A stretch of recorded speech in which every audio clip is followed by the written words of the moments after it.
Ya, mungkin Mbak Dwi Ayu atau kuasa hukumnya, mana yang duluan? Silakan disampaikan kronologisnya sejak awal sampai kejadian, sampai hari ini, penanganan hari ini. Tenang aja Mbak, ya, kita jamin keamanan Anda. Ya, ya. Silakan Mbak Dwi. Assalamualaikum warahmatullahi wabarakatuh. Saya mau menceritakan tentang kejadian yang saya alami. Jadi posisinya saya kan lagi kerja. Tanggal berapa itu Mbak Dwi? Tanggal 17 Oktober jam 9 malam. Jam 9 malam 2024 ya. 17 Oktober 2024. Si pelaku dari luar masuk ke dalam toko, terus duduk di sofa, terus dia mesen GoFood. Setelah abang GoFoodnya datang, di situ dia nyuruh saya nganterin makanannya ke kamar pribadinya.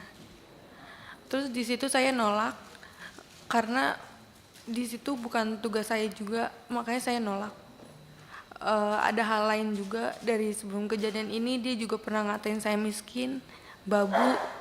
Terus dia juga sempat ngomong, orang miskin kayak lu nggak bisa masukin gue ke penjara, gue nih kebal hukum. Dia sempat ngomong kayak gitu. Terus saya di situ mau resign, tapi ditahan sama adiknya si pelaku. Akhirnya saya dan karyawan yang lain minta untuk bikin perjanjian kalau saya nggak mau nganterin makanan si pelaku lagi. Dari situ saya nolak. Pas saya nolak berkali-kali, dia ngelempar saya pakai patung, terus ngelempar saya pakai bangku, habis itu ngelempar saya pakai mesin edisi BCA. Habis itu saya ditarik sama ayahnya si pelaku. Terus karena HP sama tas saya masih di dalam, akhirnya saya balik lagi ke dalam, tapi saya malah dilempari lagi pakai kursi. Akhirnya saya kabur ke belakang ke tempat banyak oven. Di situ saya nggak bisa kemana-mana. Akhirnya saya dilempari lagi pakai barang-barang. Terus yang endingnya di situ saya dilempar pakai loyang kue sampai kepala saya berdarah. Jadi berkali-kali itu Mbak ya? Iya. Dari jam 9 itu ya? Iya. Pertama setelah dia minta Mbak Dwi mengantarkan makanan nggak mau, dia sudah melakukan melempar. Ya, waktu mau pulang dilempar lagi sampai kena. Itu kena semua itu ya? Kena semua ke badan saya semua. Ke badan. Oh, nggak ada yang nolong waktu itu? Nggak ada. Nggak ada. Teman-teman yang lain nggak ada ya di situ ya? Nggak ada, saya di situ cuma berdua sama teman saya satu. Oke. Oke, terus sampai akhirnya waktu mau ngambil handphone itu dilempar, Mbak Dwi tersudut ya? Iya. Kena kepala itu ya? Kena kepala. Itu yang ada bocor di foto itu ya? Iya. Di situ ya. Nah, lantas apa yang terjadi, Mbak? Terus di situ pas udah berdarah, tapi saya nggak tahu kalau di situ udah berdarah, tapi saya udah megangin kepala saya begini. Terus dia mungkin dia udah ngeliat duluan darah, terus dia kabur ke belakang, baru saya bisa kabur keluar toko. Yang dia ngomong apa? Saya kebal hukum itu sebelum melakukan apa setelah melakukan? Itu dia kejadian sebelum ini. Jadi ada kejadian lain sebelum kejadian itu? Iya ada. Tanggal berapa kejadian yang lainnya, Bu? Bulan September. Oh, jadi sering dia melakukan hal seperti itu. Selain kepada Mbak Dwi, ada kepada yang lain juga? Kenapa? Selain kepada Mbak Dwi, ke karyawan lain ada dilakukan juga? Kalau ke karyawan yang lain mungkin dari mulut aja.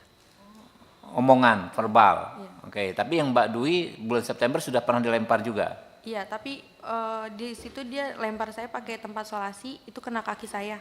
Kena kaki?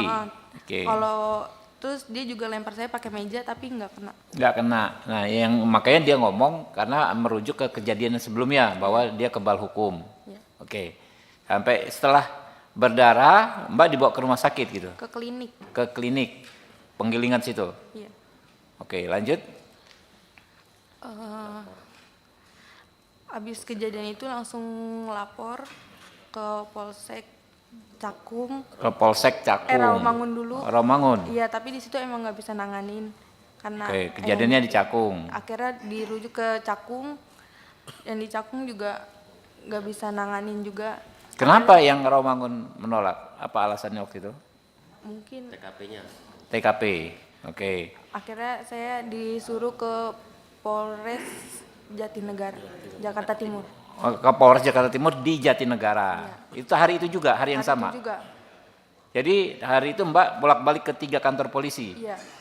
Diantar siapa? Teman-teman sama keluarga. Oke. 17 Oktober Mbak bolak-balik 3 kantor polisi. Akhirnya diterima di Polres Jakarta Timur di Jatinegara itu ya. Iya. Oke, lanjut. Paginya langsung visum, terus Visum.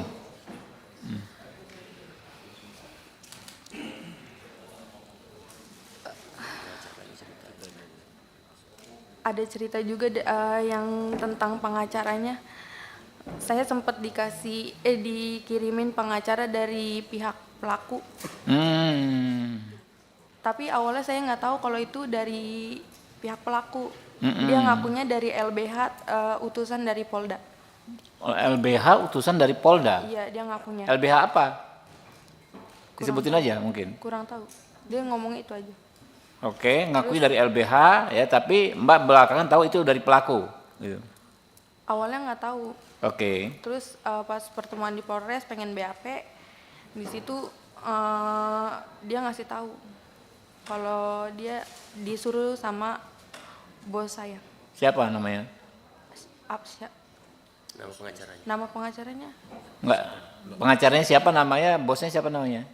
Pengacaranya saya nggak tahu namanya. Iya, nama Bosnya, bos Anda siapa?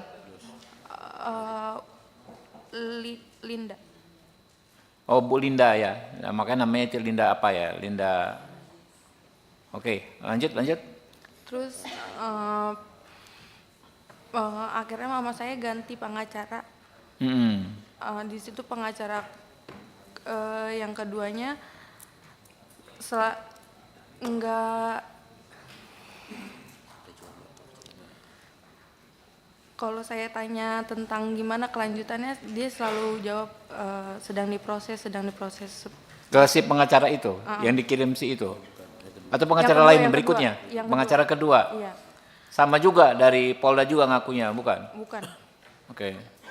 Di situ dia setiap ada info selalu ke rumah dan minta duit. Mama saya sampai jual motor. Jual motor? Iya, motor satu-satunya. Ya Allah. Oke, lanjut.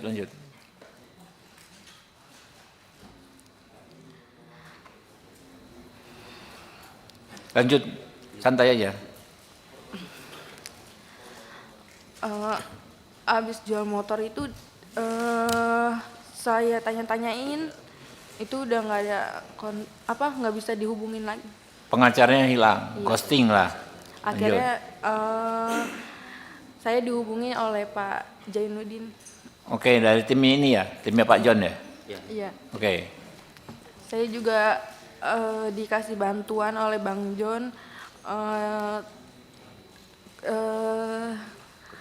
kerja di perusahaan High Five. Sama saya juga kuliahkan di universitas terbaik di Jakarta sampai lulus.